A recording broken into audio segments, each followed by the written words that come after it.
안녕하세요. 불꽃 사다구입니다. 구독, 좋아요, 알람 설정까지 부탁드리겠습니다. 그럼 오늘의 사연 바로 시작하겠습니다. 저는 얼마 전에 모진 시집살이에서 해방된 42세의 여성으로 경기도에 살고 있습니다. 결혼을 한 뒤에 우연히 이곳을 알게 되었고 수시로 들리면서 여러분들이 올리는 기가 막히고 어처구니 없는 사연들을 보면서 화를 내기도 했고 가슴 아픈 사연에는 눈물을 흘리기도 했습니다. 그렇지만 제가 오늘 사연을 올리게 되리라고는 꿈에도 생각하지 못했어요.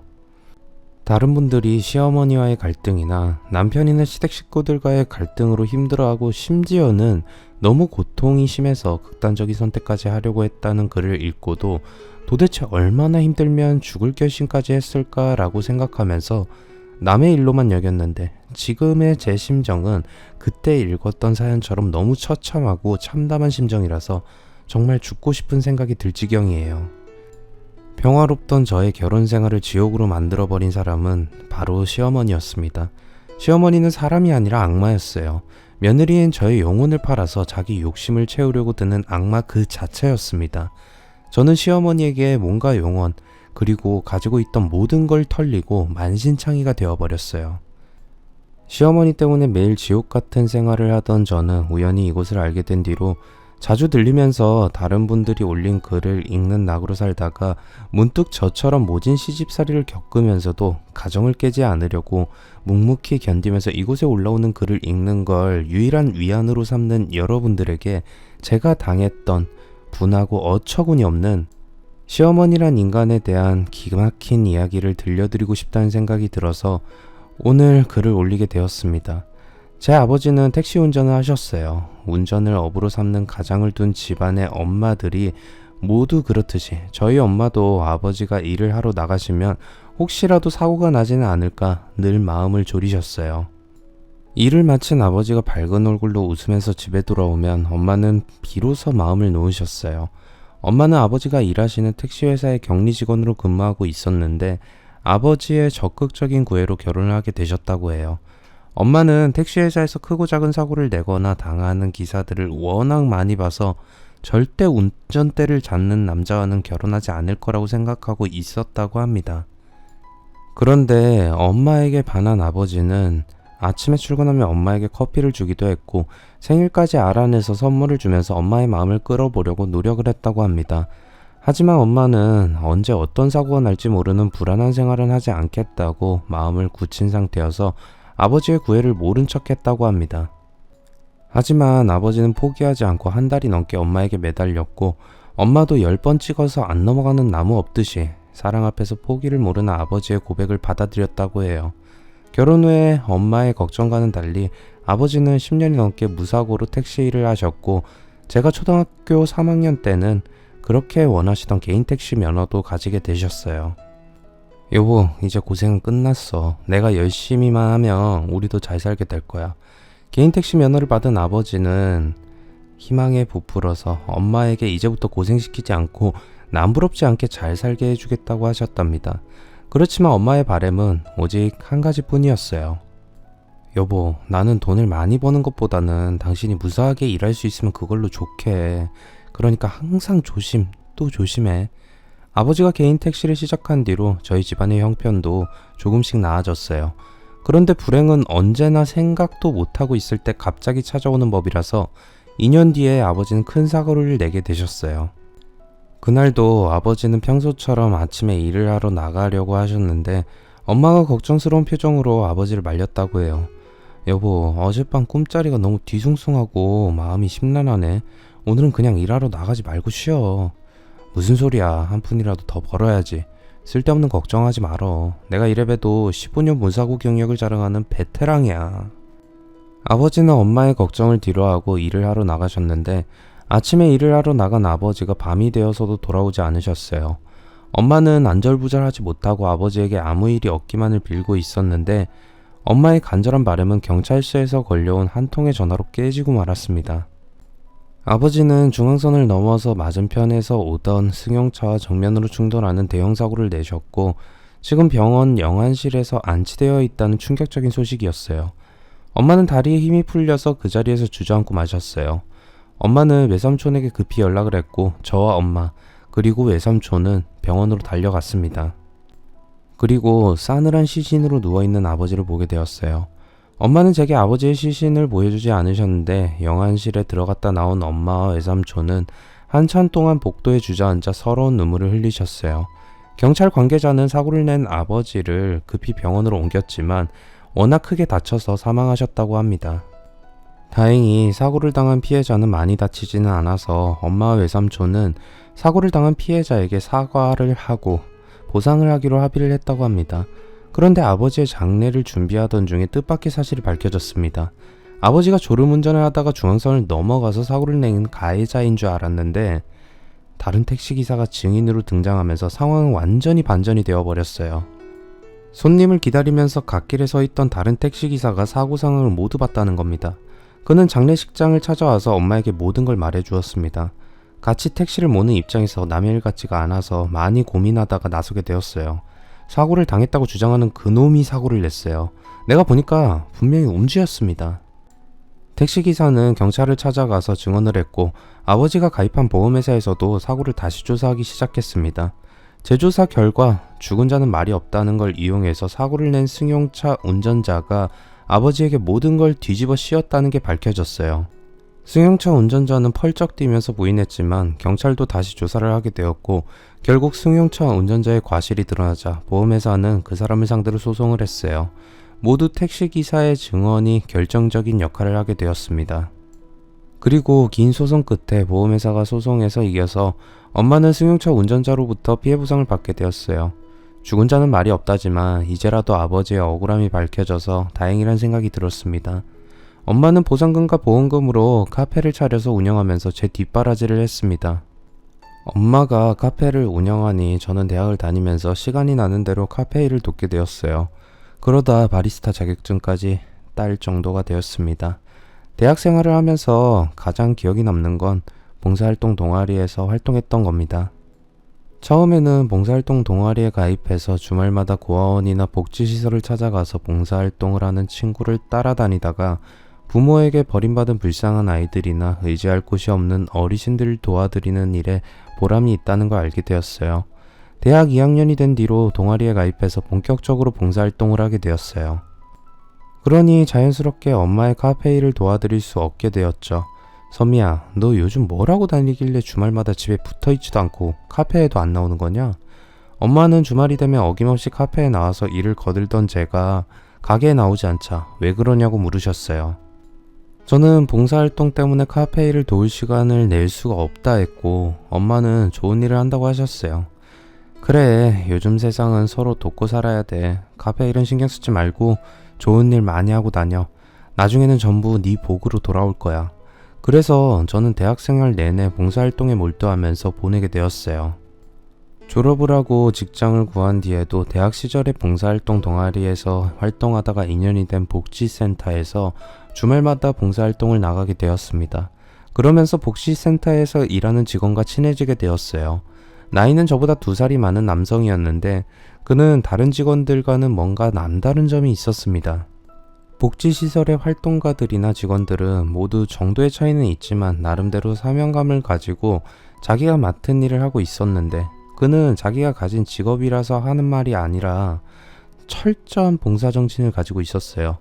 나중에 저는 그가 왜 봉사활동을 직업으로까지 택하면서 다른 사람들을 위해서 희생하면서 사는지 알게 되었습니다. 그가 자라온 어려운 가정 환경이 자기보다 못한 상황에 처한 사람들을 돕도록 만들었던 거예요. 봉사활동을 마치고 집으로 가려고 할 때 그가 저를 불렀습니다. 선미씨, 바쁘지 않으면 커피 한잔하고 가세요. 좋은 원두가 들어와서 볶아냈어요. 그는 다른 봉사자가 커피 원두를 주고 간 게 있다고 하면서 로스팅 기계에서 갓 볶아낸 원두를 제게 보여주었어요. 원두에서 풍기는 은은한 향이 제 코를 자극했습니다. 르악이네요. 향이 정말 좋아요. 선미씨는 바리스타라서 잘 아시네요. 전 그저 고양이똥 커피라고만 알고 있었거든요. 루악 커피는 사양 고양이에게 커피 열매를 먹여서 키운 다음에 고양이의 배설물에서 원두를 채집한 거죠. 아주 비싸고 고급스러운 커피 중 하나였어요. 진하고 좋은 커피 향을 맡은 저는 자리에 앉았고 그는 로스팅한 커피를 갈아서 커피를 볶아냈습니다. 원래 이 복지시설에는 커피 추출기만 있었고 로스팅 기계는 없었는데 이곳에 봉사를 오면서 그와 알고 지내는 카페 사장님이 로스팅 기계를 바꾸면서 예전에 쓰던 걸 기증하셨어요. 그런데 문제는 모두들 커피를 볶는 방법을 모른다는 거였죠. 그래서 제가 나서서 시설 직원들에게 로스팅과 추출 방법을 가르쳤습니다. 그도 처음에는 서툴렀는데 몇 달이 지나자 웬만한 바리스타부럽지 않을 정도로 능숙하게 커피를 뽑아내게 되었어요. 커피를 마시면서 그와 이런저런 이야기를 하다가 저는 평소에 궁금했던 걸 물었어요. 정우 씨는 왜 복지시설에서 일할 생각을 하셨어요? 급여나 여러 가지 근무 조건이 다른 직장에 비하면 많이 좋지 않은데 말이에요. 그러자 그는 씩 웃더니 누구나 도움을 받으면 다시 베풀어야 한다고 생각해요. 제가 다른 사람들에게 받은 도움을 되갚는 중이에요. 그러면서 자기가 어떻게 살아왔는지 가슴 아픈 이야기를 제게 털어놓았습니다. 늘 웃고 다니는 밝은 성격이었기에 그가 부모 없이 모진 고생을 하면서 살아왔을 거라고는 상상조차 못해서 전 많이 놀랐어요. 그의 아버지는 초등학교를 들어가기도 전에 병으로 세상을 떠나셨다고 했어요. 젊은 시절부터 워낙 술을 좋아하셔서 하루도 거르지 않고 술을 마시던 그의 아버지는 간에 심각한 손상을 입었다고 합니다. 그의 아버지는 술을 즐기면서 조금씩 마시는 게 아니라 매일 깡소주를 몇 병씩이나 마셨다고 해요. 간이 상해서 병원에서 치료를 받으면서도 그의 아버지는 술을 끊지 못했다고 합니다. 그러다 피를 토하는 지경이 되어서 병원에 입원을 했지만 얼마 못 가서 허망하게 세상을 떠나고 말았다고 해요. 그의 아버지가 일도 하지 않고 술만 마시면서 폐인처럼 살게 된 건 모두 그의 엄마 때문이라고 했어요. 그의 엄마는 가정은 팽개치고 여러 남자들을 만나면서 자유분방하게 살았다고 합니다. 그의 아버지는 다른 남자 외도를 밥 먹듯이 하면서 가정을 돌보지 않는 아내의 마음을 돌려보려고 많이 노력했지만 그의 엄마는 남편의 말을 듣지 않았다고 합니다. 그의 엄마는 가출을 했다가 몇 달 만에 집에 들어왔다가 다시 바람처럼 사라졌다가 또 몇 달 만에 나타나서 집안에 있는 돈을 몽땅 챙겨서 집을 나가는 일을 계속 반복했다는 거예요. 주위 사람들과 시댁에서는 그의 아버지에게 이혼하라고 권하기도 했다고 합니다. 내가 보기에 네 마누라는 구제불능이야. 그만 이혼하고 깨끗하게 정리해. 주위 사람들이 바람이 난 여자는 절대로 가정으로 다시 돌아올 수 없다고 하면서 이혼을 하라고 했지만 그의 아버지는 아내가 바람을 피운다는 걸 알면서도 끝까지 가정을 지키려고 했답니다. 누가 뭐라고 해도 전 제 아내를 믿어요. 지금 멋에 홀려서 정신이 나가 있지만 언젠가는 저한테 돌아올 겁니다. 그의 아버지는 어린 아들을 홀로 키우면서 집 나간 아내를 기다렸다고 해요. 그래서 허전하고 쓸쓸한 마음을 술로 달래다 보니 알코올 중독이 되어버렸던 거죠. 다른 사람들은 부질없는 허무한 기다림을 이어가는 그의 아버지를 딱한 눈빛으로 쳐다보면서 그의 엄마가 집으로 다시 돌아온다고 해도 걸레 빤다고 행주가 될 수는 없다듯이 다시 바람이 날 게 뻔한데 저러고 있다면서 혀를 찼다고 합니다. 그러다 그의 아버지가 세상을 떠나고 나자 엄마가 집에 돌아왔다고 합니다. 그런데 집에 온 이유가 남편이 세상을 떠나고 혼자 남은 어린 아들을 거두기 위해서가 아니라 그나마 남은 남편의 재산을 정리해서 가지고 가려고 왔다고 해요. 그녀는 돈이 될 만한 물건은 모조리 처분해서 돈을 챙기고 아들은 이웃에게 잠시만 맡아달라고 부탁하면서 맡겼다고 해요. 제가 정리할 일이 있어서요. 일만 정리되면 우리 종호 바로 데려갈 테니까 며칠만 좀 맡아주세요. 이웃집 아줌마는 그녀의 말을 믿지는 않았지만 설마 남편이 죽었는데 어린 아들을 버리고 도망을 가지는 않을 거라고 생각해서 그를 맡아주었는데 그녀는 한 달이 지나도 나타나지 않았다고 합니다. 이웃집 아줌마가 그녀에게 속았다는 생각을 할 때 비참한 소식이 들렸다고 해요. 그의 엄마가 교통사고로 세상을 떠났다는 거예요. 그의 엄마는 동거남과 함께 차를 타고 가다가 큰 사고를 내고 사고 현장에서 사망했다고 합니다. 경찰은 그녀의 동거남이 술을 마시고 운전을 하다가 사고를 낸 것 같다고 했답니다. 그래서 졸지에 고아가 된 그를 이웃집 아줌마는 시설에 보냈던 거죠. 그때부터 그는 시설에서 부모에게 버림받은 다른 아이들과 같이 살게 되었다고 합니다. 그는 시설에서 생활하면서 자원봉사자들이나 활동가들이 자기처럼 부모가 없는 아이들을 잘 보살펴 주는 것에 감동해서 나중에 성인이 되면 자기도 도움을 받은 만큼 다른 사람들에게 베풀어 주겠다고 다짐을 했다고 합니다. 전 처음부터 다른 직장을 구할 생각은 해보지 않았어요. 그리고 앞으로도 이곳에서 봉사를 하는 걸 하늘이 준 직업이라 생각하고 살아갈 생각이에요. 그가 다른 직원들보다 투철한 사명감을 가지고 있다고 느꼈던 건 사실이었어요. 그리고 고아로 자란 그에게 왠지 모를 연민의 정을 느끼게 되었어요. 저희들은 시간이 날 때마다 자주 커피를 마시면서 대화를 하는 사이가 되었습니다. 그러다 많이 친해져서 저는 그를 정호 오빠라 부르게 되었어요. 그리고 얼마 뒤에 저희들 사이에 야릇한 느낌이 오고 갈 무렵에 정호 오빠가 제게 프로포즈를 했습니다. 오빠는 제게 비록 가진 건 없지만 마음만은 저에 대한 사랑으로 가득하다고 하면서 목숨을 걸고 행복하게 해줄 테니 결혼을 하자고 했어요. 정호 오빠의 프로포즈는 목숨을 걸 정도로 아주 비장했습니다. 저도 이미 오빠가 저를 많이 사랑한다는 걸 알고 있었고 지금까지 지켜보면서 이런 남자면 평생을 함께 해도 좋겠다는 생각을 하고 있었기에 저는 오빠의 프로포즈를 받아들였습니다. 뜨거운 사랑의 열기에 휩싸인 제게 오빠가 고아라는 사실은 문제가 될 게 없었어요. 엄마도 오빠를 만나본 다음에 이렇게 말했습니다. 의지할 사람 하나 없이 혼자서 험한 세상을 살았는데도 아주 바르게 자랐네. 고하면 어떠냐. 오히려 잔소리하면서 시집살이 시킬 시엠이 없으니 오히려 잘된 거라 생각해. 제 생각도 엄마가 같았어요. 저희들은 몇 달 뒤에 결혼을 했고 누구나 그렇듯이 꿀처럼 달콤한 신혼을 즐기게 되었어요. 한 달 정도 직장 생활을 하고 있었고 주말에는 봉사를 다녔기 때문에 시간을 많이 낼 수는 없었지만 저희들은 틈나는 대로 교회로 나들이를 다녔고 봄이 되면 피는 야생화를 구경하러 다녔고 가을이면 단풍이 멋진 곳을 열심히 찾아다니면서 둘만의 시간을 보냈습니다. 그런데 저희들의 행복한 신혼생활은 불과 1년 만에 산산조각으로 부서지고 말았습니다. 그날은 월말이어서 보고서를 만드느라 야근을 하고 밤늦게 집에 돌아와 보니 낯선 중년의 여자와 남편과 같이 앉아 있었어요. 그녀는 저를 보자 반색을 하면서 바로 달려와서 제 손을 덥석 잡았습니다. 네가 선미구나. 반갑다. 정말 반가워. 그녀는 저를 끌어안고 좋아서 어쩔 줄 몰라 했어요. 어리둥절해진 저는 얼떨결에 그녀에게 누구시냐고 물었어요. 그러자 그녀는 뜻밖의 대답을 했습니다. 나? 나는 이 CM이야. 저는 깜짝 놀라서 눈이 커졌습니다. 남편은 시어머니가 교통사고로 돌아가셨다고 했는데 죽은 시어머니가 제 눈앞에서 웃고 있으니 너무 황당한 일이었어요. 그래서 남편을 쳐다보니 그는 아무 말도 없이 두 손을 얼굴 감싸고 거실 소파에 앉아 있었습니다. 한참 동안이나 말없이 굳은 표정으로 앉아있던 남편이 드디어 입을 열었어요. 왜 또 찾아온 거야? 내가 분명 말했지. 다시는 나 찾아오지 말라고. 내 엄마는 오래전에 죽었다고. 알아? 남편은 싸늘한 목소리로 시어머니에게 말했습니다. 저는 처음 보는 남편의 무서운 표정에 긴장해서 둘의 눈치만 살피면서 가만히 앉아 있었어요. 그래, 내가 많이 밉지. 미울 거야. 나도 알아. 그렇지만 내가 세상에서 믿고 의지할 사람이 너밖에 없는 걸 어쩌겠니? 미안하다. 시어머니는 고개를 숙이고 눈물을 흘렸습니다. 남편은 멍하니 하늘만 쳐다보면서 눈을 감아버렸어요.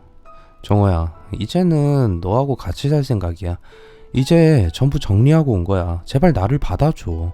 제발 너마저 나를 버리면 난 정말이지 갈 곳 없는 노숙자 처지여야 돼. 시어머니는 남편의 눈치를 살피더니 자기를 받아달라고 애원을 했어요.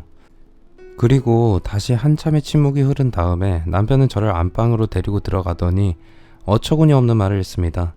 당신한테 엄마가 옛날에 죽었다고 한 건 거짓말이었어. 미안해. 하지만 나는 정말 엄마는 이 세상 사람이 아니라고 생각하면서 지금까지 살았어. 남편은 지금부터 하는 말이 사실이라고 하면서 믿기지 않은 말을 털어놓았습니다. 아버지가 돌아가신 다음에 시설에 맡겨진 건 사실이라고 했어요. 아버지가 돌아가셨다는 소식을 들은 시어머니는 태연하게 시댁에 나타났다고 합니다. 시어머니가 시댁에 나타난 이유는 아버지가 남긴 유산 때문이었어요. 이혼을 하지 않았으니 당연히 죽은 아버지의 재산은 자기가 차지해야 한다고 주장을 했다는 겁니다. 어떻게 보면 아버지가 그녀 때문에 죽었다고 해도 틀린 말은 아닌데 뻔뻔스러워도 너무 뻔뻔스러운 그녀의 태도에 격분한 시댁 식구들은 시어머니와 대판 싸웠다고 합니다. 서방 잡아먹은 년이 무슨 염치로 다시 나타나서 유산을 챙기려고 들어. 정 내가 미우면 법대로 해. 나는 죽은 남편의 아내로 유산을 받을 권리가 있어. 시어머니는 꿋꿋하게 시댁 식구들과 법정 소송까지 하면서 염치 없게 자기 몫을 챙겼고 그리고는 사라져버렸다고 합니다. 시댁 식구들은 돈만 챙기고 자식을 버리고 가버린 시어머니의 파렴치한 짓에 다시 한번 치를 떨었다고 해요. 남편은 친척 집에서 지내다가 시설에 보내졌다고 합니다. 그런데 남편이 중학생이 되었을 때 시어머니가 찾아와서 남편을 데려갔다고 해요. 시어머니는 재혼을 했고 남편은 새아버지와 같이 살게 되었던 거죠. 하지만 생판 남이나 마찬가지인 새아버지와 같이 사는 건 쉬운 일이 아니었다고 합니다. 새아버지는 무척이나 폭력적이어서 걸핏하면 남편에게 손찌검을 했다고 합니다. 시어머니와 말다툼을 하거나 싸워도 남편에게 모든 화풀이를 했다고 해요. 거의 날마다 새아버지의 폭력에 시달려서 남편 몸에는 멍자국이 가실 날이 없었답니다. 하루하루 불안하고 고통스러운 날을 보내던 남편에게 더 큰 일이 일어나고 말았다고 해요. 시어머니가 집을 나가버렸던 겁니다. 시어머니는 새아버지 몰래 다른 남자를 만나다가 아예 돈을 훔쳐서 남편을 버리고 집을 나가버린 거죠. 그거란 새아버지는 불같이 화를 내면서 남편을 마구 때렸고, 이러다가는 꼼짝없이 맞아 죽겠다는 생각이 든 남편도 도망치듯이 새아버지의 집을 빠져나왔다고 합니다. 집을 나와 거리를 떠돌다가 청소년 쉼터에서 봉사자들의 도움을 받으며 지내게 되었고, 고등학생이 되자 알바를 하면서 검정고시로 고등학교를 졸업했다고 합니다. 그리고 2년 정도 돈을 모아서 겨우 원룸 하나를 마련하고 복지시설에 취업이 되어서 한숨 돌리게 되었을 때 느닷없이 시어머니가 다시 나타났다고 합니다. 거지나 다름없는 형편없는 몰골로 남편을 찾아온 시어머니는 울면서 동거를 하던 남자에게 버림을 받았다고 하면서 지낼 곳이 없으니 같이 지내자고 했다고 해요. 남편은 기가 막히고 어이가 없었지만 시어머니의 처지가 딱해서 지난 날은 모두 잊고 같이 살았다고 해요. 그런데 몇 달이 지나지 않아서 시어머니는 남편이 모아둔 돈을 몽땅 챙겨서 집을 나가버렸어요. 남편은 다시는 시어머니를 용서하지 않겠다고 다짐을 했지만 시어머니는 돈이 떨어지면 어김없이 찾아와 손을 벌렸다고 해요. 시어머니 몰래 도망치듯이 이사를 몇 번이나 해도 시어머니는 귀신같이 남편을 찾아온다고 했어요. 저와 결혼을 하기 얼마 전부터 연락이 끊어져 이제는 다시 찾아오는 일은 없을 거라고 생각하고 있었는데 오늘 시어머니가 찾아왔다는 겁니다. 당신한테는 정말 미안하고 할 말이 없어. 나를 낳아준 엄마지만 나도 정말 싫어. 그런데 어쩔 수가 없어. 남편은 아무리 도망을 쳐도 끝까지 찾아와서 들러붙는 시어머니를 어떻게 할 방법이 없다고 하면서 고개를 절레절레 흔들었어요. 죽은 줄 알았던 시어머니와 같이 살게 된 저도 당황스러웠지만 가만히 생각해보면 다른 방법이 없었어요. 당장 갈 곳이 없다는 시어머니는 길바닥으로 쫓아낼 수 없는 노릇이었으니까요. 여보, 시어머니와 당신 사이에 안 좋은 일이 있었다고 해도 부모와 자식의 정을 끊을 수는 없잖아. 어머니도 피치 못할 사정이 있어서 그런 거니까 이제부터라도 우리가 이해하고 어머니 모시고 살자. 당신이 이해해주니 정말 고마워. 나도 마음 같아서는 엄마 얼굴 다시 보고 싶지 않지만 사정하면서 매달린 엄마한테 마지막으로 기회를 주자. 제가 시어머니와 같이 살아도 좋다고 하자 남편은 시어머니에게 조건을 걸었어요. 엄마가 한 번만 더 이상한 짓을 하거나 돈을 훔쳐서 집을 나가면 그때는 정말 우리 사이는 끝이야. 그래, 이제 절대로 다른 짓 안 한다. 남자라면 나도 지긋지긋하다. 시어머니는 남편이 시키는 대로 하겠다고 약속을 했고 저는 죽었다가 살아 돌아온 시어머니를 모시고 사는 신세가 되고 말았네요. 그런데 시어머니와 저는 처음부터 잘 맞지가 않았어요. 저는 직장을 다니는 제 입장을 생각해서 시어머니가 조금이라도 집안 살림을 도와줄 거라고 생각했습니다. 하지만 그것은 부질없는 착각이었어요. 시어머니는 집안일에 손가락 하나 대지 않았어요. 퇴근하고 집에 와서 바쁘게 저녁을 준비하는 걸 뻔히 보고도 시어머니는 거실 소파에 누워서 텔레비전만 보고 있었어요. 예, 저녁은 아직 멀었니? 명 짧은 사람은 저녁 밥상 기다리기가 숨 넘어가겠구나. 시어머니는 가만히 누워서 어린애처럼 밥을 빨리 차려달라고 보채기도 했어요. 보다 못한 제가 시어머니에게 조심스럽게 집안일을 조금이라도 도와달라고 말씀을 드렸습니다. 어머니도 아시겠지만 제가 일을 하니까 집안일까지 같이 하기가 힘드네요. 그래서 어머니께서 조금만 도와주시면 안 될까요? 아이고 얘야, 그러면 진작에 말을 하지 그랬니? 나는 또 내가 안 도와줘도 되는 줄 알았지. 그렇게 하마. 네, 감사해요 어머니. 시어머니는 제가 아무 말도 안 하니까 그냥 가만히 있었던 거라고 생각하고 이제부터는 집안일에 시어머니 도움을 받을 수 있을 거라 생각하고 돌아서는데 시어머니가 저를 부르셨어요. 그런데 얼마나 줄 거니? 네? 얼마를 주다니요? 너도 참 세상에 공짜가 어디 있니? 네가 해야 되는 일을 내가 도와주면 당연히 수고비는 줘야지. 얼마나 생각하고 있니? 가사 도우미 부르는 것보다는 싸게 해줄게. 참 어처구니가 없었습니다. 시어머니는 돈을 주면 도와주겠다는 거예요. 저는 억지로 웃으면서 다시 생각해보니까 그냥 가만히 계시는 게 좋겠다고 말을 하고 말았어요. 그러던 어느 날이었어요. 저는 지갑에서 신용카드가 없어진 걸 알게 되었습니다. 잘 쓰지 않던 카드여서 평소에는 지갑에 있을 거라고만 생각하고 지내다 카드 쓸 일이 있어서 찾아보니 없어서 제가 어딘가에서 흘렸다고 생각하고 도난 신고를 했어요. 그런데 월말이 되자 카드 대금 청구서가 날아왔습니다. 그리고 제 지갑에서 카드를 가지고 간 사람이 시어머니란 사실도 알게 되었죠.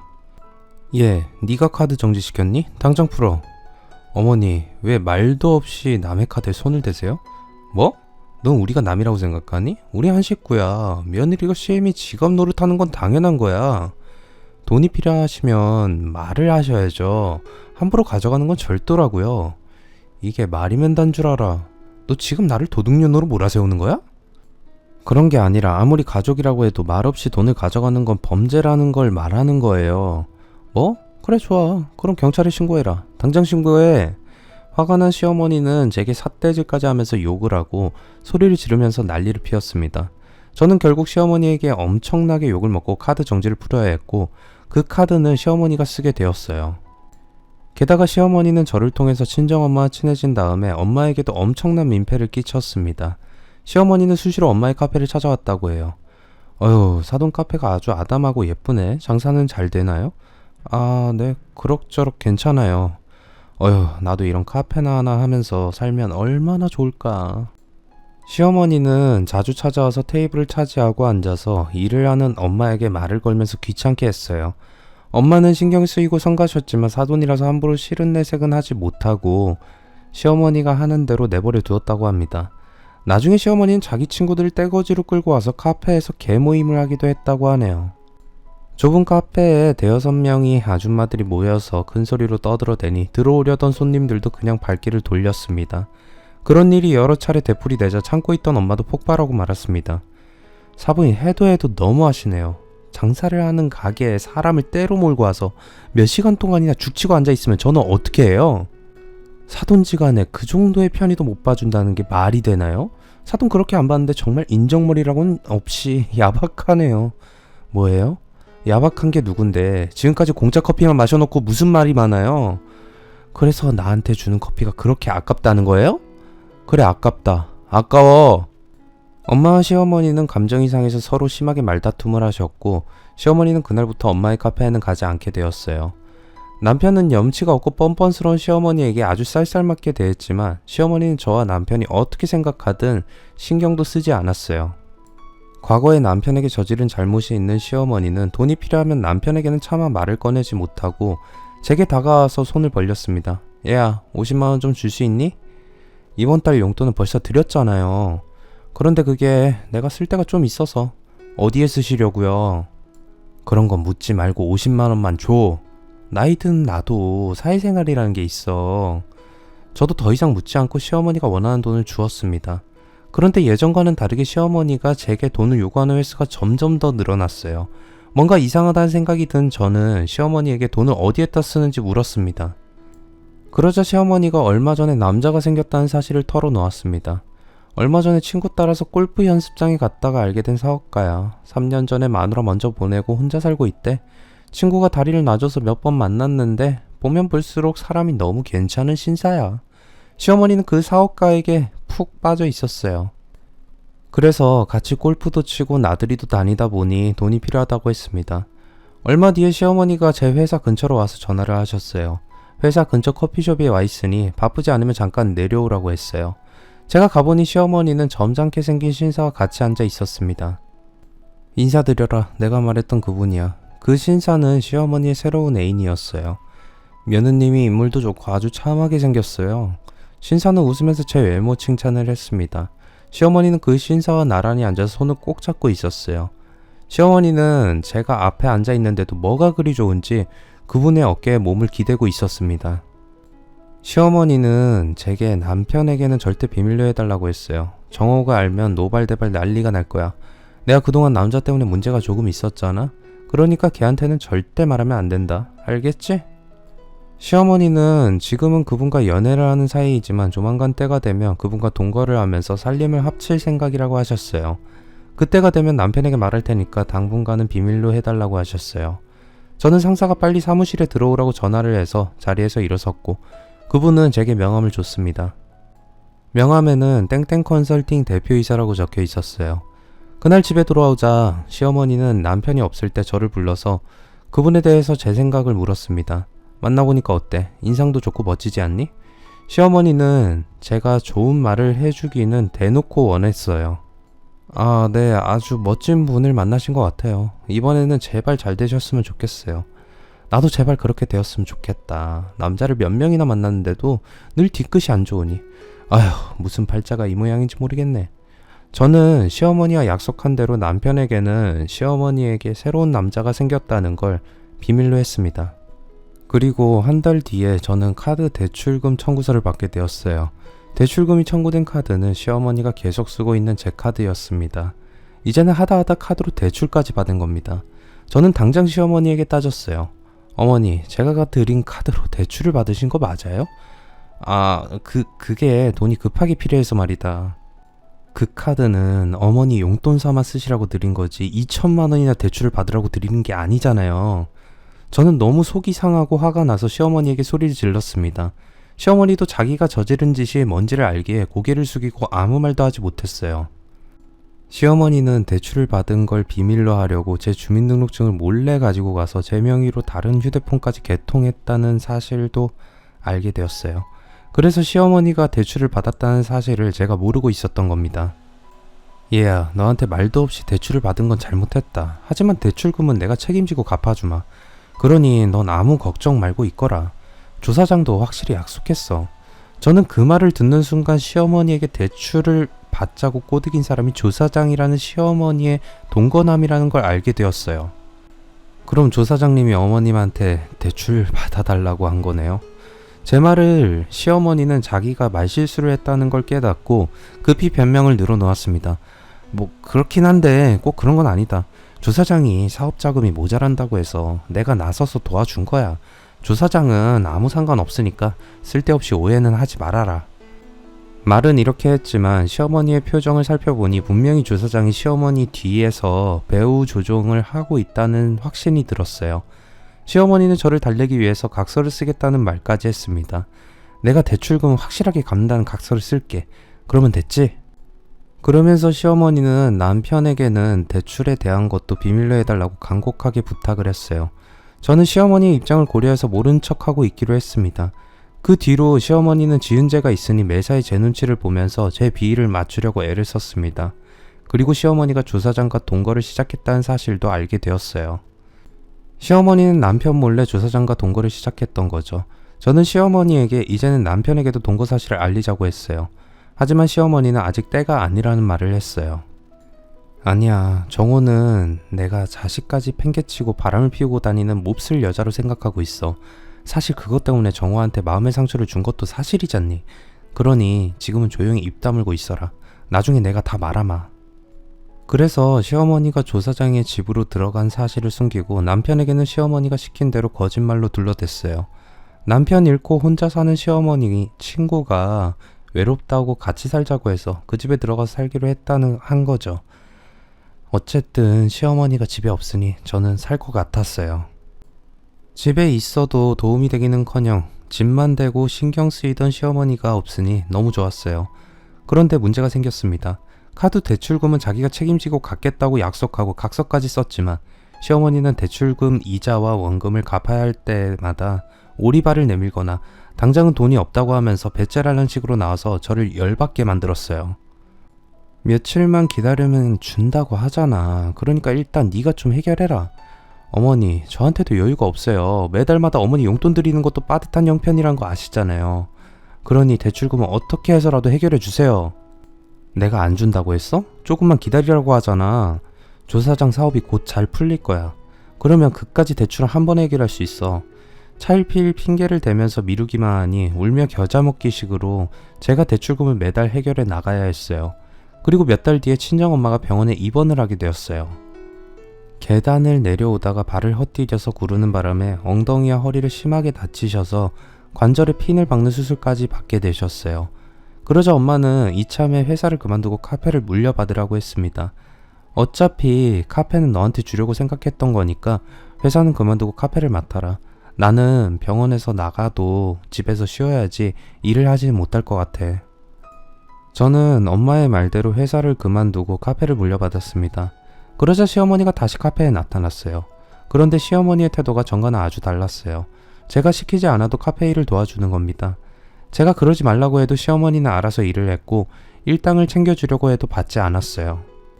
저는 웬일인가 궁금했는데 시어머니에게는 다 계획이 있었어요. 얼마 지나지 않아서 시어머니가 왜 제게 잘 보이려고 노력했는지 알게 되었습니다. 저는 매달 말일이 되면 시어머니가 받은 대출금을 남편 몰래 어떻게 메꿔야 하나 골치가 아팠는데 몇 달 뒤에 그 문제가 깔끔하게 해결이 되었던 거예요. 시어머니가 원금을 한꺼번에 싹 갚아버린 겁니다. 자, 봤지? 내가 뭐라고 했냐? 조금만 기다리면 해결된다고 했잖아. 시어머니는 채무 완납 증명서를 제게 들이미면서 큰 소리를 쳤습니다. 시어머니가 한 일 중에는 가장 잘한 일이란 생각이 들었어요. 그런데 그것으로 끝이 아니었습니다.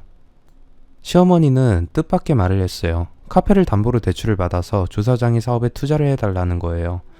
이제는 이 카페는 네 것이나 마찬가지 아니냐. 그러니까 이 가게를 담보로 대출을 조금만 받자. 주사장이 하는 사업이 너무 잘 되는데 투자할 사람을 찾는다고 하니까 다른 사람보다 먼저 돈을 넣자. 시어머니는 주사장이 어떤 사업을 하고 있는지 장황하게 설명을 했습니다. 하지만 저는 그런 말을 하나도 귀에 들어오지 않았고 더 이상은 시어머니와 동거남이 하는 일에 엮이고 싶은 마음이 없었어요.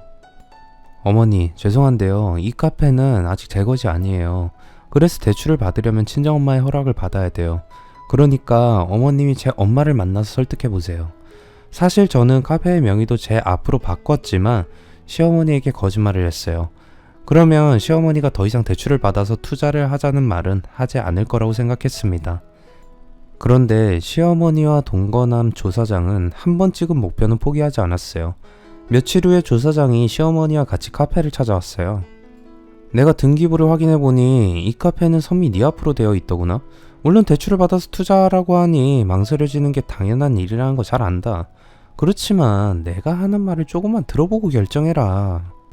저는 조사장이 하는 말을 듣고 싶은 생각은 없었지만 시어머니 앞에서 딱 잘라 거절하기도 못해서 조사장의 사업 설명을 들었습니다. 그런데 정말 신기하게도 조사장의 말은 제 귀에 쏙쏙 들어와 박혔어요. 사업이라는 것이 피라미드 비슷한 것이었는데 그것과는 또 다른 것이었고 마지막에 제 귀에 남은 건 1억을 투자하면 6개월 뒤에 3억을 준다는 것이었어요.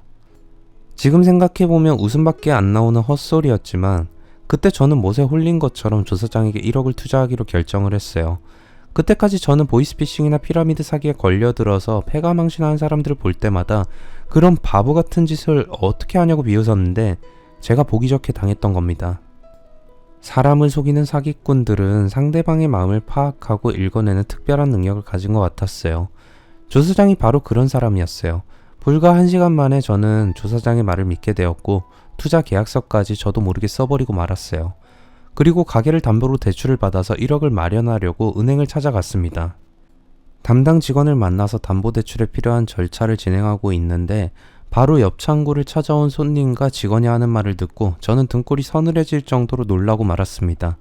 옆 창구의 고객은 얼마 전에 자기가 사기를 당할 뻔한 경험을 직원에게 말해주었어요. 얼마 전에 아는 사람이 좋은 투자처가 있다고 해서 만나봤는데 세상에 완전히 사기꾼이더라고. 1억을 투자하면 3억을 준다고 하니 이게 사기가 아니고 뭐겠어. 맞아요 고객님. 투자회사가 어디라고 하셨죠? 땡땡 컨설팅이라고 하던가? 그 순간 저는 찬물을 확 뒤집어 쓴 것 같은 느낌이 들면서 정신이 확 들었어요.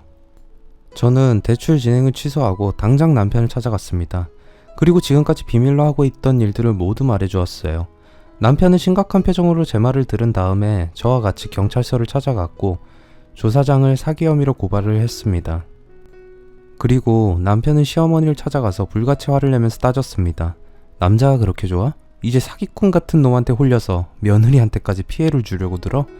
평생 정신도 못 차리고 이렇게 살다가 죽으려고 그래? 남편은 시어머니에게 벼락같이 소리를 지르면서 화를 냈습니다. 저는 늘 웃음을 잃지 않던 남편이 화를 내는 모습을 그날 처음 보게 되었어요. 시어머니는 오해라고 하면서 한 달만 기다리면 주사장이 사기꾼이 아니란 게 증명될 거라고 했지만 한 달 뒤에 밝혀진 건 조사장과 그 패거리들이 사기꾼이었다는 사실이었어요. 그들은 여러 사람들에게서 사기를 쳐서 수십억에 달하는 돈을 빼돌린 혐의로 구속이 되었습니다. 그렇게 되자 시어머니는 남편 옆에 무릎을 꿇고 제발 집에서 쫓아내지만 말아달라고 손이 발이 되도록 울면서 빌었어요. 정호야, 내가 잘못했다. 이제부터는 절대로 네 마음 상하게 하는 일 없도록 할 테니 제발 마지막으로 용서해다오. 부탁이다. 아들 앞에서 엎드려 비는 시어머니를 보니 저도 마음이 짠해져서 남편에게 그만 화를 풀고 용서하자고 말했습니다. 남편도 시어머니에게 마지막 기회를 주기로 마음을 먹었고 시어머니는 저와 남편 앞에서 순환한 양이 되셨어요. 이제 시어머니는 오전에는 집안일을 해놓고 오후에는 카페로 와서 제 일을 돕게 되었어요.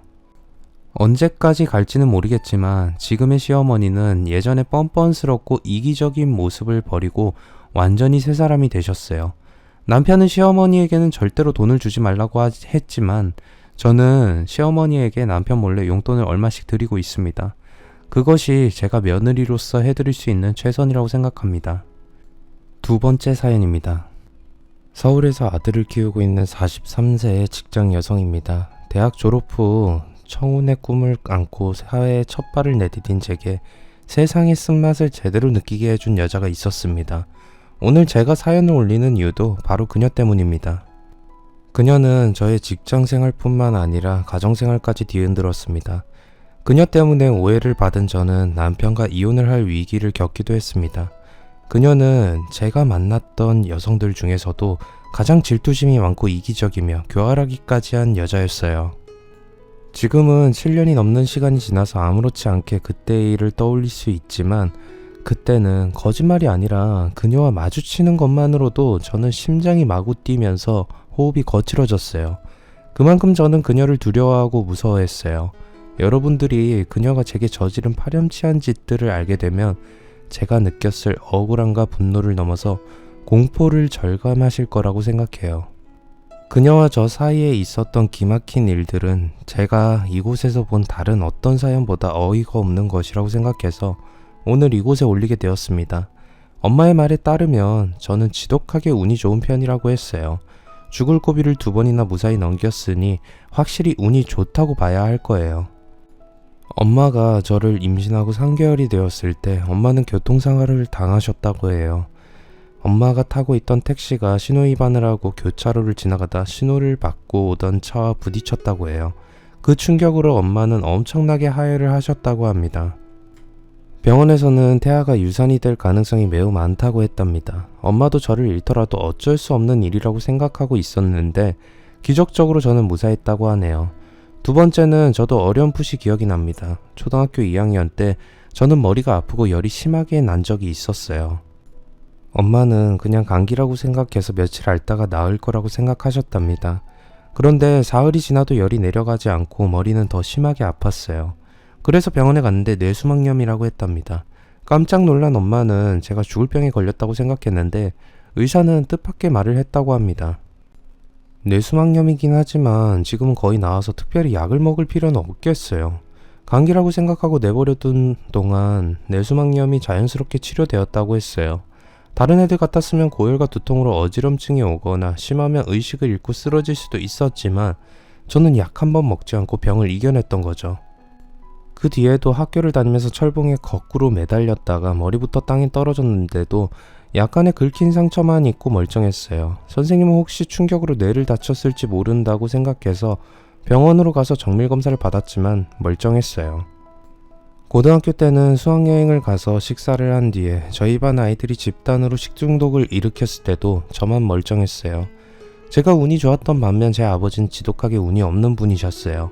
아버지가 제가 초등학교를 졸업할 무렵에 돌아가셨는데 아버지는 다른 사람을 대신해서 돌아가셨어요. 아버지는 건물 관리인으로 일하고 계셨다고 해요. 그날은 아버지가 근무를 하지 않는 날이었지만 당번이었던 동료 관리인이 아버지에게 사정이 있으니 근무를 바꿔달라고 했답니다. 아버지는 그렇게 해주었고 비번인 날 근무를 하셨어요. 그런데 그날 새벽에 건물에서 전기 누전으로 불이 나고 말았답니다. 아버지가 관리하던 건물에는 원룸형 오피스텔이 있었다고 해요. 아버지는 급격하게 번지는 불길을 뚫고 오피스텔에서 자고 있던 사람들을 모두 깨워서 밖으로 대피를 시켰답니다. 아버지는 마지막까지 빠져나오지 못한 사람은 없는지 확인한 다음에 밖으로 나오려고 했지만 불길에 가로막혀 버렸다고 해요. 소방관들이 건물에 뛰어 들어가서 아버지를 구하려고 했지만 아버지는 이미 연기에 질식해서 사망한 뒤였다고 합니다. 친척분들은 아마 저승사자가 착각해서 동료 대신에 아버지를 데려갔다고들 했어요. 저는 대학을 졸업한 뒤에 웹 서비스 업체 마케팅팀에서 근무를 하게 되었어요. 온라인 콘텐츠를 다루는 회사들이 대부분 그렇듯이 저희 회사도 여초 회사였습니다. 남자 직원에 비해서 여자 직원들이 절대적으로 많았죠. 더구나 제가 근무했던 마케팅팀은 팀원 전원이 여성으로 이루어져 있었어요. 저는 비슷한 연령대의 여성들끼리 근무를 하게 되어서 아주 좋다고 생각했습니다. 남자 직원들이 많은 부서에서 여직원들은 여러 가지로 곤욕을 치르게 될 거라고 생각을 하고 있었거든요. 꼰대 같은 남자 상사를 만나게 되면 여자를 무시하는 고압적인 태도와 더불어서 심하면 성추행을 당하고도 아무 말도 못하는 치욕적인 상황이 생길 수도 있고, 회식이라도 하게 되면 여직원들은 남자 직원들 옆에 앉아서 술시중까지 들어줘야 한다는 말을 들었기 때문에 저는 걱정을 많이 했었어요. 그런데 여자들끼리 근무를 하게 되면 서로 언니 동생처럼 지내면서 화기애애한 분위기 속에서 편하고 즐겁게 직장생활을 할 수 있을 거라고 기대해서 기분이 아주 좋았어요. 그런데 얼마 지나지 않아서 여초 회사에서 여성 신입사원이 살아남는 게 얼마나 힘든 일인지 몸으로 느끼게 되었어요. 물론 모든 여초 회사가 다 이런 건 아닐 거라고 생각합니다. 발령받은 부서의 사무실로 들어가서 팀장에게 인사를 하자 40대로 보이는 여자 팀장은 부드럽게 웃으면서 저를 회의실로 데리고 갔어요. 우리 팀에 들어와서 반가워요. 업무에 대해서는 최은미 씨가 잘 설명해 줄 거예요. 나는 회의가 있어서. 팀장이 회의실을 나간 다음에 제 또래로 보이는 여직원이 들어와서 제게 손을 내밀었어요. 안녕, 새로 들어온 신입이지? 내가 앞으로 어떤 업무를 하게 될지 안내해 줄게. 나 최은미라고 해. 저는 얼떨결에 그녀의 손을 잡고 악수를 했어요. 최은미는 저를 자리를 안내하더니 시장조사와 고객 만족도 조사와 평가, 그리고 온라인 시장에서 저희 회사가 컨텐츠가 어떻게 살아남을 수 있었는지 대안을 만드는 게 주 업무라고 설명해 주었어요. 저는 하루 동안 그녀에게서 신입사원 교육을 받았습니다. 그녀는 첫인상부터 아주 딱딱하고 사무적이라는 느낌을 받았습니다. 군더더기 없이 필요한 말만 잘라서 했고, 한번 말해서 제가 잘 이해를 하지 못하면 바로 인상을 쓰는 게 보였습니다. 저는 그녀가 아주 신경질적인 스타일이라는 생각이 들어서 앞으로 가급적이면 그녀의 신경을 거슬리게 만드는 일은 안 하는 게 좋을 거라는 판단을 했어요. 저보다 1년 먼저 입사한 최은미는 저한테 선배 노릇을 톡톡히 하라고 들었어요. 같은 평사원인데도 입사가 1년 빠르다는 이유로 나이가 저보다 3살이나 어리지만 슬며시 반말을 하면서 저를 무시하고 길들이려고 들었어요. 최은미를 제외한 다른 선배 직원들은 모두 제게 친절하고 잘 대해주었습니다. 모두 신입인 저를 배려해서 업무적으로 도움을 주려고 노력했는데 유독 최은미 그녀만이 저를 이용하려고 들었어요. 두어 달이 지나고 업무에 대한 파악이 끝난 뒤에 그녀가 제게 보고서를 작성하라고 맡겼어요. 그녀는 팀장이 저한테 시키라고 지시를 내렸다고 했어요. 저는 당연히 팀장이 지시라고 생각해서 열심히 자료를 찾아가면서 보고서를 만들었습니다. 오후가 되자 그녀가 제게 보고서에 대해 물었어요. 최은씨, 보고서 작성 어떻게 됐어? 네, 거의 다 됐어요. 완성되면 팀장님한테 보고하기 전에 나한테 가지고 와. 내가 검토한 다음에 보고할 테니까. 저는 마무리를 한 다음에 그녀에게 보고서를 넘겨주었습니다. 그녀는 건성으로 검토를 하더니 그런 대로 잘 만들었네. 내가 업무를 가르친 보람이 있는 것 같아. 저는 같은 평사원에게 보고를 한다는 게 모양새가 좋지 않다고 생각했지만 그럴 수도 있다고 생각했어요. 그런데 팀장에게 직접 보고를 할 일이 있어서 팀장의 자리로 갔더니 최은미는 제가 작성한 보고서를 자기가 한 것처럼 보고를 하고 있었어요. 아주 좋아. 시장 조사를 꼼꼼하게 잘했네. 훌륭해. 감사합니다, 팀장님. 전 어이가 없어서 최은미의 뒤에 서 있었습니다. 보고를 마치고 돌아선 최은미는 저를 발견하고 흠칫 놀라더니 곧 태연한 표정으로 자기 자리로 가버렸어요. 저는 뻔뻔스러운 그녀의 행동을 이해할 수가 없어서 팀장에게 그 보고서는 제가 작성한 거라고 말하려다가 곧 마음을 바꿨습니다. 이해는 이라는 말이 있지만 정면으로 맞대응하면서 복수를 했다가는 서로 감정이 상하게 될 거고 제게 좋지 않은 결과가 돌아올 것 같았거든요. 죽 써서 개 준다는 말처럼 하루 종일 일하고도 공은 그녀에게 빼앗기고 나니 허탈해져서 휴게실에 가서 커피를 마셨습니다. 그때 휴게실로 들어온 다른 여선배가 제 옆에 앉았어요. 채원이 너도 은민년한테 당했지? 네? 당하다니 그게 무슨 말이에요? 내가 다 봤어. 은미가 네 보고서 가로채는 거 말이야. 아, 네. 신경 쓰지 마. 은미 걔 남이 한 일을 자기가 한 것처럼 빼앗아 가는 데는 아주 선수야. 그 선배도 은미한테 속아서 일주일 동안이나 공들여서 기획서를 만들었지만 은미에게 빼앗겼다고 했어요. 제게 했듯이 팀장 핑계를 대면서 자기한테 맡겨진 임무를 슬며시 떠넘긴 다음에 자기가 직접 한 것처럼 보고를 한다고 했어요. 다른 동료들에게도 들어도 그녀에 대한 평판은 좋지가 않았어요. 그녀는 팀 내에서 얌체로 소문이 나 있었습니다. 그래서 은미는 마케팅팀의 하이에나로 통하고 있었어요.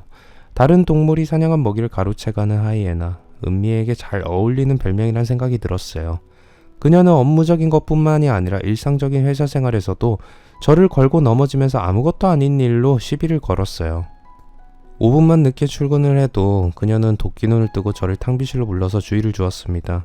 내가 우리 팀의 군기반장이야. 채원 씨도 확실히 알아도. 그러니까 퇴근 시간은 몰라도 출근 시간은 확실하게 지켜줘.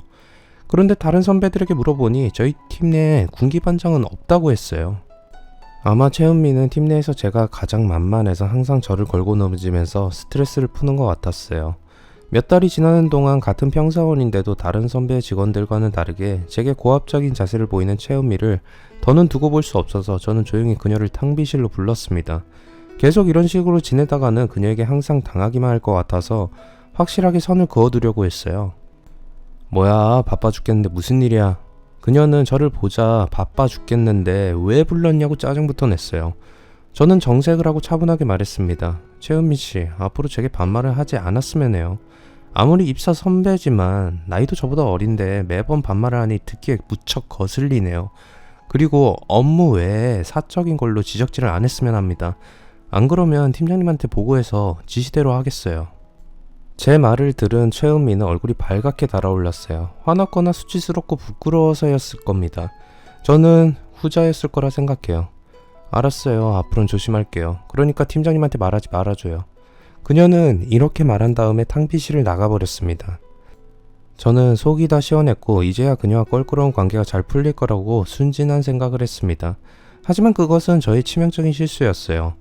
1년 정도가 지나자 저는 팀이 어떻게 돌아가는지 알게 되었어요. 겉으로는 평온하고 모두들 다정하게 잘 지내는 것 같았는데 실상을 알고 보니 치열한 기싸움과 경쟁 그리고 파벌 싸움이 이뤄지고 있었습니다. 저희 팀에는 2개의 파벌이 있었어요. 과장 진급을 놓고 치열하게 경쟁하면서 파벌을 만들고 있었던 정수미 대리와 오윤아 대리. 그녀들은 자신의 측근을 거느리고 눈에 보이지 않는 암투를 벌이고 있었습니다. 이른바 정대리파와 오대리파였어요. 누가 그녀들의 측근인지는 점심시간이 되면 확실하게 알 수 있었습니다. 각 파벌에 속한 여직원들끼리 밥을 먹으러 가기 때문이었죠. 최은미는 정대리파의 행동대장격으로 정대리의 최측근이었어요. 아무 내막도 모르고 있었던 저는 제 의지와는 무관하게 오대리파로 찍혀버리고 말았습니다. 저는 처음부터 이상하게 오대리와 가까이 지내게 되었어요. 자리도 오대리와 붙어 있어서 업무에 대해서도 물어볼 것이 있으면 자리가 멀리 떨어져 있는 정대리보다는 오대리에게 자주 물어보았어요. 오대리는 그때마다 아주 자세하고 친절하게 잘 가르쳐 주었습니다. 업무 시간에도 오대리와 가끔씩 휴게실에서 커피를 마시면서 이런저런 이야기를 하기도 했어요. 그런 모습을 본 다른 직원들은 제게 오대리파의 일원이라고 생각했던 겁니다. 오대리는 어떤 의도를 가지고 있는지 알 수 없었지만 저는 전혀 그럴 의도가 없었어요.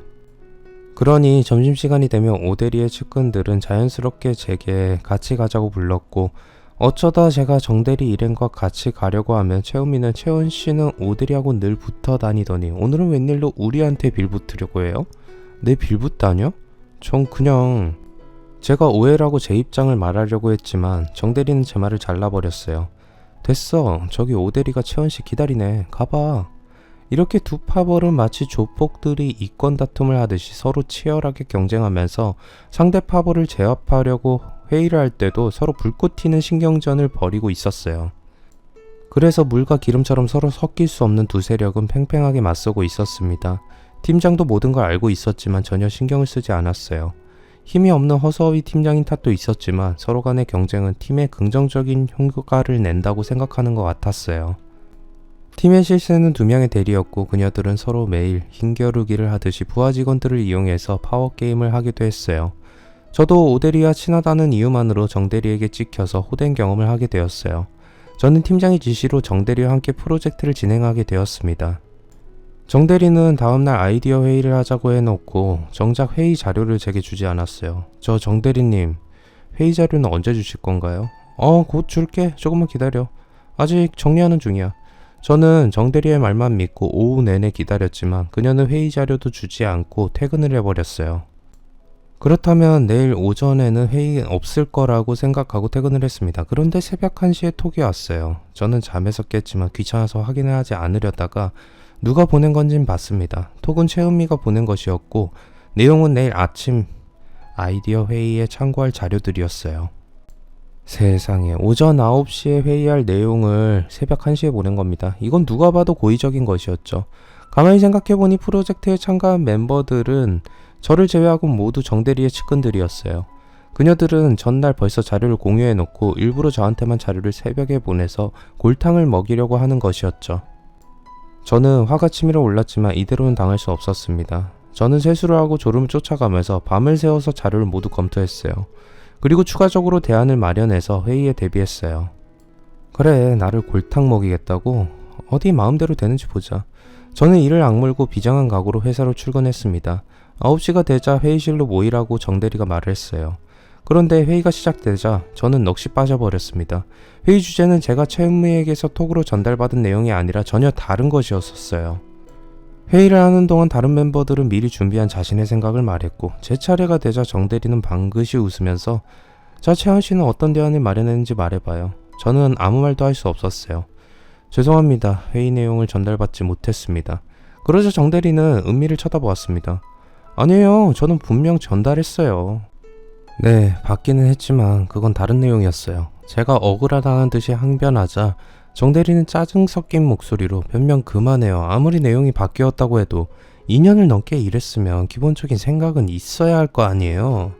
자기가 하는 업무에 대해 아무 말도 못하다니 정말 실망이에요. 정대리는 저의 무능함을 팀장에게 그대로 보고했고 저는 업무 평가에서 최저 점수를 받게 되었어요. 정대리의 지시로 은미가 저한테만 일부러 새벽에 다른 자료를 보냈던 겁니다. 그리고 저를 무능한 직원으로 만들려고 그들은 작당을 했던 거죠. 그 뒤에도 정대리와 은미는 저를 팀에서 은근히 왕따를 시키기도 했어요.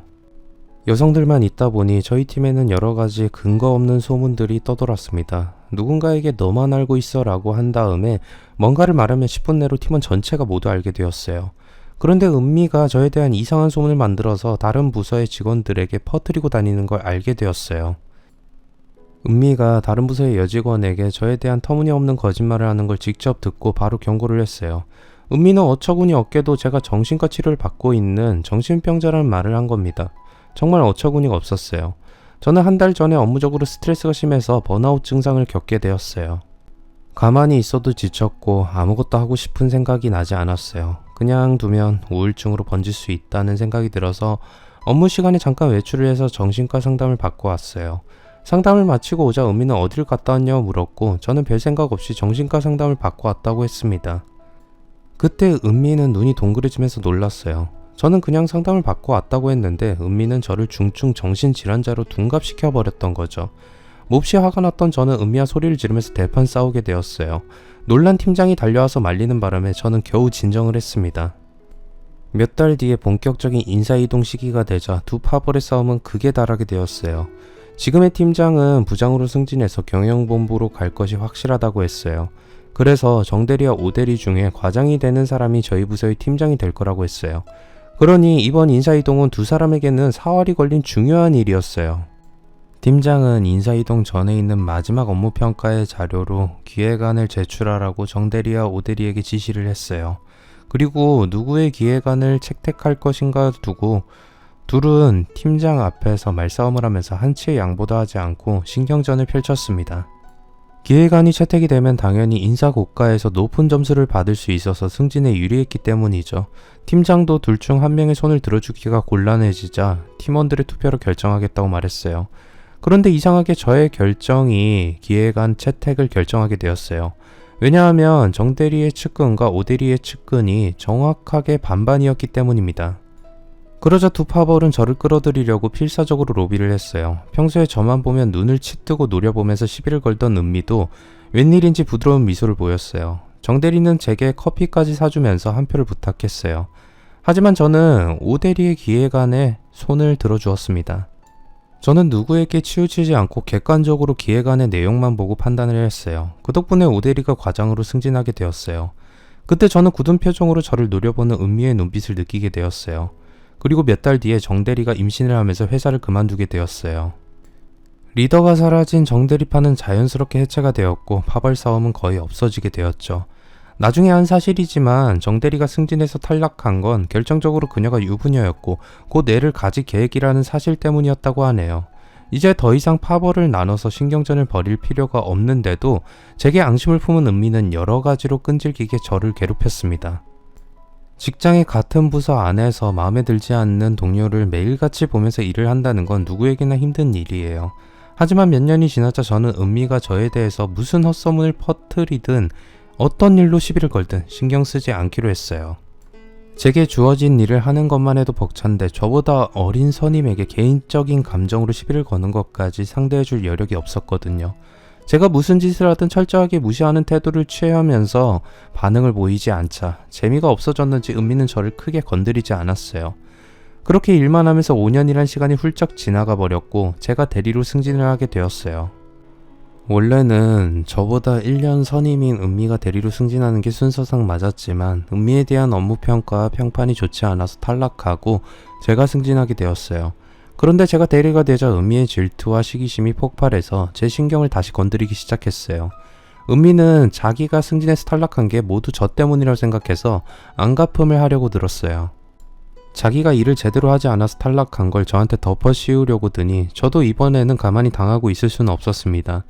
은미는 이번에도 저에 대한 이상한 헛소문을 퍼뜨리면서 저를 모함하고 왕따시키려고 했는데 그녀가 퍼뜨리고 다닌 소문이 정도를 지나쳐도 한참 지나친 것이어서 저는 이번에는 은미의 못된 버릇을 확실히 고쳐주겠다고 마음을 먹고 정면으로 대응을 하기로 했어요. 은미는 제가 유부남이 인사과장과 내연관계여서 자기를 밀어내고 승진했다는 말도 안 되는 소문을 여직원들에게 퍼뜨리고 다녔던 겁니다. 미혼 여성인 제게 이런 더러운 헛소문은 참을 수 없는 모욕이었죠. 야 최은미, 너 인사과장하고 내가 내연관계라고 소문 퍼뜨리고 다녔지? 제가 따지고 들자 은미는 황당하다는 표정을 지으면서 오리발을 내밀었습니다. 무슨 소리를 하는 거예요? 나는 그런 말 한 적 없다고요. 좋아, 그럼 우리 확실하게 밝히도록 해. 저는 인사과정을 찾아가서 회사 여직원들 사이에 떠도는 소문에 대해서 말했습니다. 놀랍게도 인사과장은 그 소문에 대해서 전혀 모르고 있었습니다. 네? 아니, 내가 김채연 대리하고 그런 관계라고요? 도대체 누가 그런 말도 안 되는 소리를 하고 다니는 거야? 남의 가정을 파탄내려고 작정을 해도 분수가 있지. 이건 그냥 넘어갈 일이 아니야. 저와 인사과장에 대한 소문은 여직원들 사이에서만 떠돌고 있었고 인사과장을 포함한 남자 직원들은 전혀 모르고 있었어요. 여자들이 남자보다 입이 가볍기는 했지만 남자들에게는 철저하게 비밀로 해왔던 거예요. 인사과장은 노발대발하면서 여직원들을 상대로 조사를 한 끝에 악의적인 헛소문을 퍼뜨린 사람이 은미라는 걸 밝혀냈습니다. 은미도 제가 이렇게 나올 거라고는 생각도 못하고 있다가 인사과장에게 불려가자 사색이 되어서 어쩔 줄 몰라 했습니다. 인사과장은 은미에게 호통을 치면서 앞으로 한 번만 더 함부로 입을 놀리고 다니면 가만두지 않겠다고 엄중하게 경고를 했다고 합니다. 부서로 돌아온 은미는 얼굴을 들지 못하고 자기 책상에 가만히 앉아 있었어요. 저 같으면 부끄러워서라도 회사를 그만둘 텐데 은미는 낯짝이 워낙 두꺼워서 다음날이 되자 언제 그랬냐는 듯이 밝은 표정으로 회사를 출근했습니다. 한 가지 달라진 점은 저를 대하는 태도가 많이 공손해졌다는 거예요. 전에는 대리인 저를 상사로 인정하지 않았고 제가 업무 지시를 해도 한 귀로 듣고 한 귀로 흘려버렸는데 이제는 제게 깍듯하게 예의를 갖추었어요. 역시 말이 통하지 않는 인간들에게는 확실하게 본때를 보여줘야 하는 법인가 봐요. 제가 가장 스트레스 받게 만들던 은미와의 문제가 정리된 다음에 저는 친구를 통해서 남자를 소개받게 되었어요. 그는 제 친구 남편의 친구였어요. 얼마 전에 결혼한 제 대학 친구와 만나서 신혼생활에 대해서 이야기를 하다가 친구는 남편의 친구 중에 아주 괜찮은 남자가 있으니 만나보라고 했어요. 채원이 너도 이제 슬슬 결혼 생각해야 되지 않아? 아직 사귀는 남자 없지? 아직 없어. 그럼 우리 남편 친구 한번 만나봐. 내가 보기에는 성격도 좋고 직장도 괜찮고 남편감으로는 딱인 것 같아. 물론 서로 맞아야 되겠지만 말이야. 저도 이제 곧 30을 바라보는 나이인지라 전에는 안 그랬는데 주위에서 친구들이 하나씩 결혼을 해서 애를 낳는다는 소리를 들을 때면 마음이 이상하게 허전했어요. 그래서 친구의 소개로 그를 만나게 되었죠. 그를 만난 첫인상은 합격점이었습니다.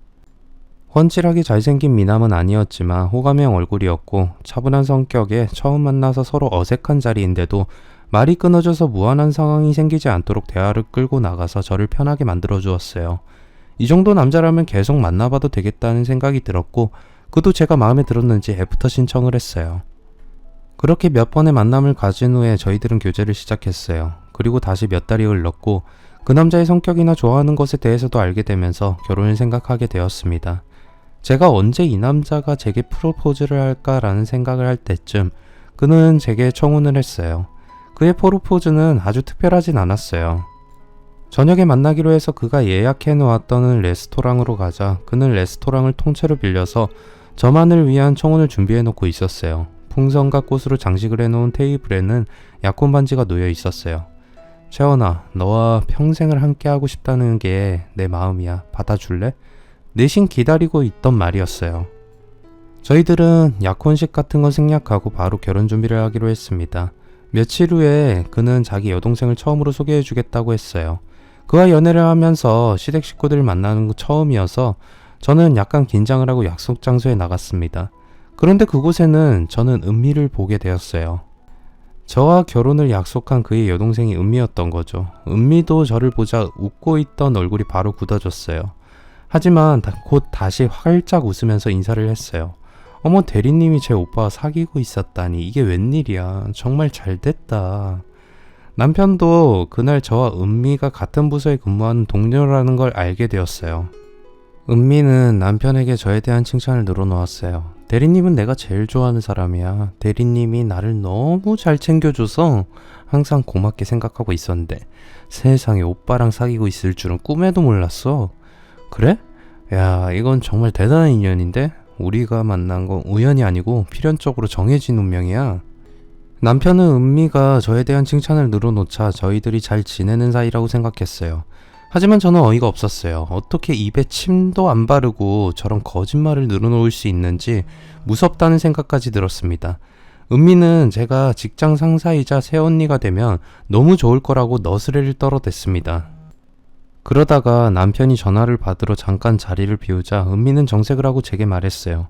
혹시라도 나 때문에 오빠하고 결혼하는 거 다시 생각할 필요는 없어. 난 언니에 대한 악감정은 이미 모두 버렸어. 나도 마찬가지야. 과거는 이미 지난 일이고 지금이 중요한 거니까. 우리 앞으로 잘 지내보도록 하자. 저는 은미의 말을 믿을 순 없었지만 인사과장에게 혼인한 뒤로 저를 대하는 은미의 태도가 달라진 건 사실이었어요. 그리고 마음에 안 드는 시누이 때문에 결혼을 포기한다는 것도 말도 안 되는 생각이 들었어요. 그래서 저는 남편과 결혼을 결심을 했습니다. 제가 은미의 오빠와 결혼한다는 소문은 금방 회사에 퍼졌습니다. 동료들의 반응은 크게 엇갈렸어요. 대부분 축하한다고 말했지만 몇 명은 시누이와 같은 직장에서 근무하면 신경이 쓰일 거라고 걱정을 했어요. 팀장인 오대리는 내가 최은미가 어떤 여자인지 잘 알잖아. 아주 이기적이고 교활한 여자야. 절대 믿고 신뢰할 수 없는 사람이야. 그건 김대리도 잘 알 거야. 그러니까 앞으로 조심하는 게 좋을 거야. 저도 오대리와 같은 생각이었어요. 하지만 뒤집어서 생각하면 은미가 시누이가 되면 제게 유리할 거라는 생각도 들었어요. 생판 남남일 때는 주저없이 저를 공격하고 험담을 하겠지만 이젠 가족관계로 묶이게 되었는데 저를 욕하고 모함하는 건 누워서 자기의 얼굴에 침을 뱉는 격이 되니 행동을 조심할 거라고 생각을 했던 거죠. 하지만 그건 어디까지나 저의 부질없는 믿음이었어요. 결혼을 하고 나자 시누이는 집에서 저를 대하는 것과 회사에서 만났을 때 완전히 다른 이중적인 모습을 보였습니다. 회사에서는 제게 잘 대해주는 척하면서 자기에게 맡겨진 일을 은근슬쩍 제게 떠넘겼어요. 언니, 팀장님이 오늘까지 시장조사 마치라고 했는데 엄마랑 같이 쇼핑하러 가기로 했거든. 그래서 언니가 대신해주면 안 될까? 시누이는 언제나 시어머니 핑계를 댔어요. 제가 거절하면 시누이는 분명히 시어머니에게 회사에서 제가 시누이인 자기한테 갑질을 하면서 못되게 군다고 없는 말을 만들어낼 게 분명해서 시누이의 요구를 들어줘야 했습니다. 그리고 집에서는 살림을 제대로 하지 않는다고 트집을 잡으면서 잔소리를 늘어놓았습니다. 언니, 아무리 직장생활을 한다고 하지만 집안일을 이따위로 해서 되겠어? 빨래매 청소까지 엄마한테 맡기고 나 몰라라 하는 건 너무 심한 거 아니야? 내가 한다고 했는데도 어머님이 나서서 하신 거야. 그럼 앞으로 엄마가 집안일에 손대지 않도록 해줘. 엄마한테도 그렇게 말해 놓을게. 신우이는 집에서나 직장에서나 시어머니의 눈치를 봐야 하는 제 입장을 약점으로 잡고 틈만 나면 저를 부려먹으려고 들었습니다. 신우이의 심보가 아주 괘씸했지만 시어머니를 모시고 한 집에서 같이 사는 처지라서 집안에서 큰 소리를 낼 수 없는 일이었어요. 그래서 회사에 출근해서 신우이를 불러서 제가 가진 불만을 말하면 제가 원하는 대로 하겠다고 약속을 했어요. 그 대가로 신우이의 일을 도와주기로 했는데 집에 가면 태도가 돌변했어요. 그러다 1년 뒤에 신우이가 느닷없이 제게 회사를 그만두라고 했어요. 언니, 이제 회사 그만둬. 언니가 그만둬야 내가 대리로 승진할 수 있다고. 신우이는 곧 다가올 인사이동에서는 반드시 대리로 승진해야 되는데 제가 그만두면 그 자리를 자기가 차지할 수 있다고 생각하고 있었어요.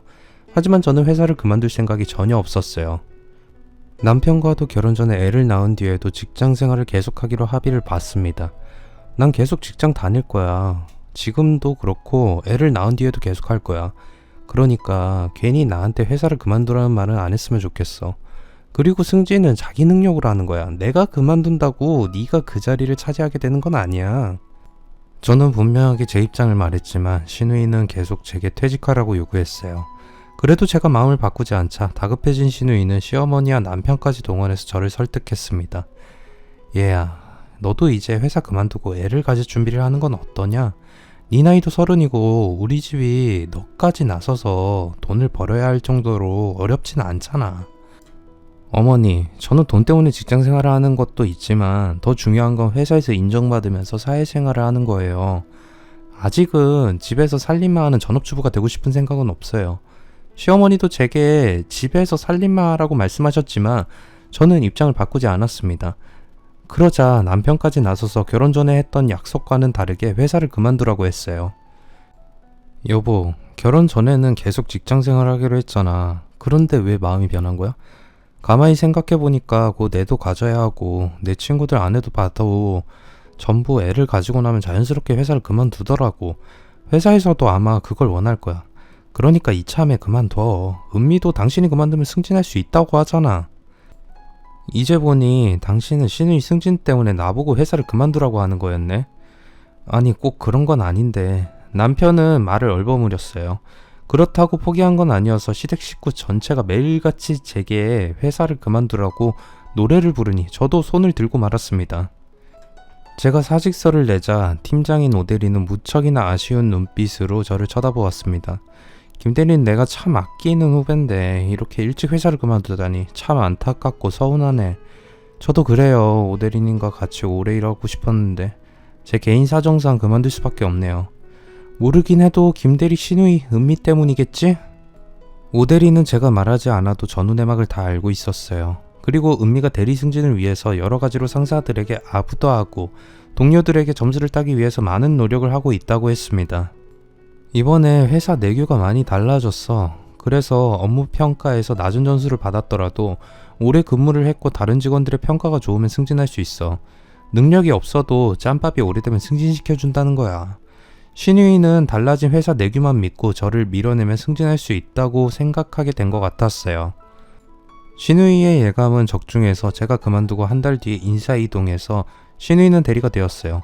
그리고 몇 달 후에 저는 애를 가지게 되었습니다. 계속 회사를 다니다가 집에만 있으니 답답했는데 애가 생기자 저는 생각이 달라졌어요.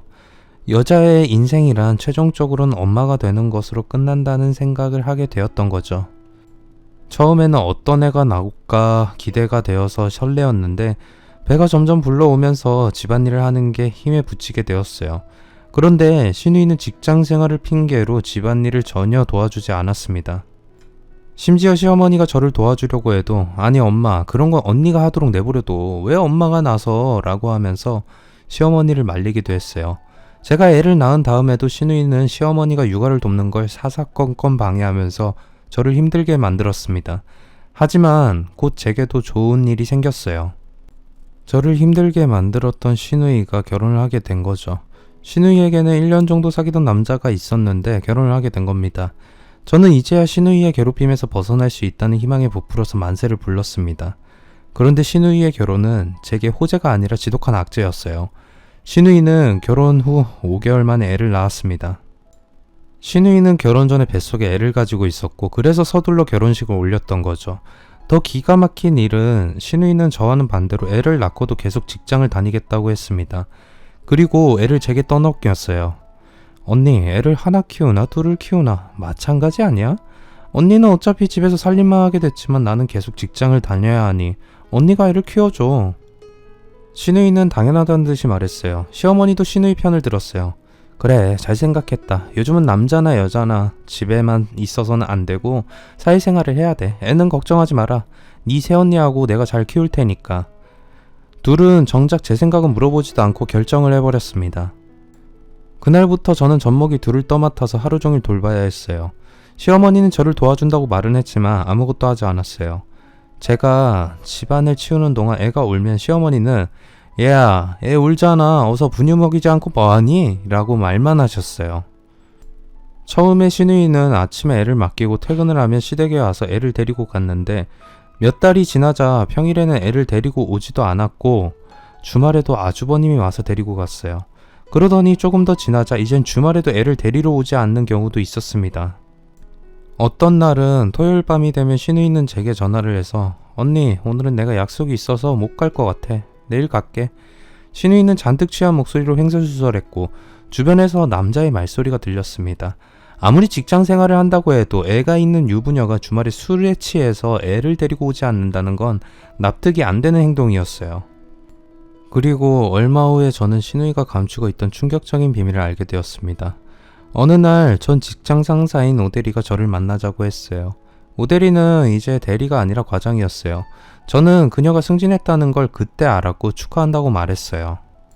고마워. 오늘 내가 만나자고 한 건 승진했다고 축하 인사를 들으려는 게 아니라 안 좋은 소식을 알려주려고 보자고 했어. 오 과장은 바로 본론을 말했는데 아주 충격적이었어요. 신우이가 제가 다녔던 회사의 인사과장과 내연관계라는 겁니다. 나도 얼마 전에 알았어. 둘이 뭔가 수상하다고 생각했는데 퇴근길에 우리 동네에 있는 모텔에 둘이 다정하게 손까지 잡고 들어가는 걸 내가 봤어.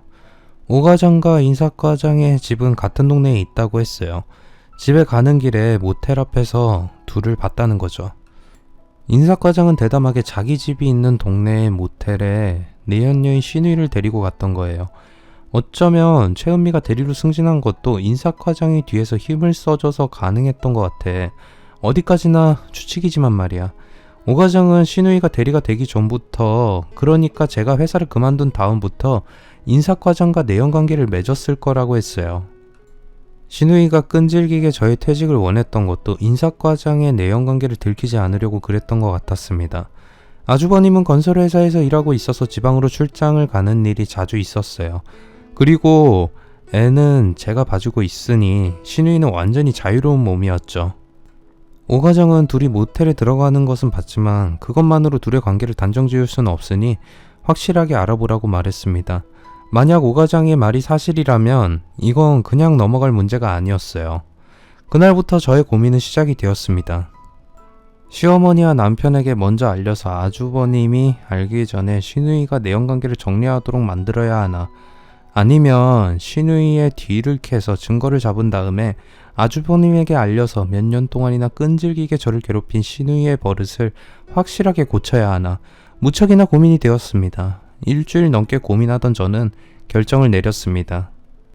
그리고 오 과장에게서 다시 연락이 왔습니다. 둘의 은밀한 관계에 대한 결정적인 증거를 잡았다고 했어요. 오 과장이 모텔 주인에게 물어보니 그들은 일주일에 한두 번은 꼭 들린다고 했다는 겁니다. 이번 주 주말에 분명히 모텔에 나타날 거야. 그때 현장을 덮치면 아무 소리도 못할 거야.